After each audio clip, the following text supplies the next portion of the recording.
Now, coronavirus hopefully subsiding, but there's no shortage of natural disasters befalling Israel. This is yet another oil spill suspected some 20 kilometers or 12 miles off of the Mediterranean coast near Netanya, the second spill in just under a year's time. Co-CEO of the Center for Climate Restoration, Maya Jacobs, here with the details. Maya, thank you so much for joining us. Now, what do we know so far about this spill, other than that it's off the coast of Netanya? Well, it still hasn't exactly been detected by eye. Yesterday, it was seen on satellite, at first off the shore of Ashdod. Later on, it moved on north to the area of Netanya. Today, planes and ships have been looking for it in the sea to see it with bare eyes, and they haven't found it yet. But still, there is very high concern regarding where it is and if, in fact, there is an oil spill.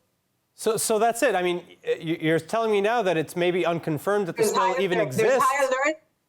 But, no. There's high alert. We still don't know exactly whether or not there is a spill or not. According to the satellites, there is. Okay. However, satellites may sometimes deceive. It could be another thing that is very big. It could be either a sewage spill from a ship. It could be even plastic. It could be many, many things that are located by satellite.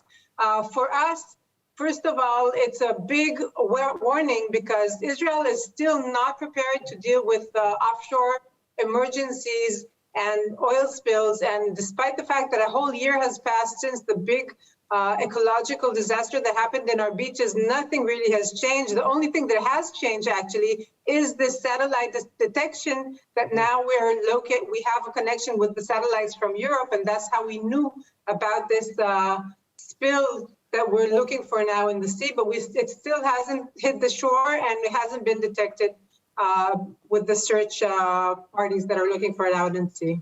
All right, well, so Maya, as you mentioned, there are some efforts to identify whether or not the spill indeed exists, and if so, where it is. But so then, what cleanup efforts are maybe already starting to gather and prepare for this?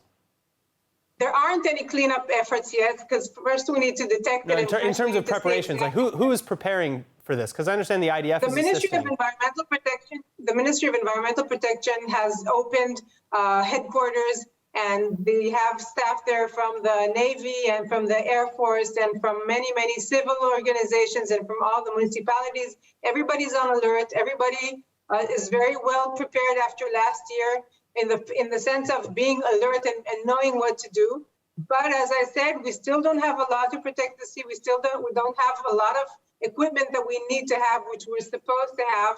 Nothing has been really learned since then, and the only thing that really changes in Israel right now is the magnitude of the threats, of the petroleum threats that are damaging and are threatening our beaches from various petrol schemes and plans that the government is promoting, and therefore it is very realistic that there might be such a spill in the sea that still hasn't been detected, and we're still on alert and we're still looking for it. So, I guess my final question is, I know that last year after that spill, there was a big call to the public to come out to the beaches and to help with the cleanup efforts.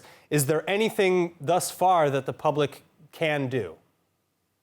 Well, the big difference between the attitudes by the government and the public is that by the fact that the government is so oblivious to the dangers of the sea and to the importance of protecting the sea. We have already received so many requests from people to line up in case there is really there is going to be an oil spill that hits the coast. Everybody already wants to help. So the huge difference between the public and the governmental approach is very, very concerning to us. The public is there. The public understands that they need to protect the sea, and they're lining up already. And the government is taking its time, not investing the money that is needed and not promoting the needed plans in order to protect our sea appropriately.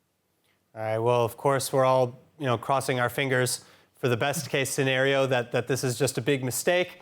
Until we find out more, Maya, thank you so much for joining us. In the past 24 hours, it's the major news here, despite the fact that it still hasn't hit the shores, and hopefully nothing will actually happen. Maya, thank you so much. Thank you. ILTV Plus, your news from Israel and more 24/7. Start your free trial today. Subscribe at iltv.tv and watch from any device.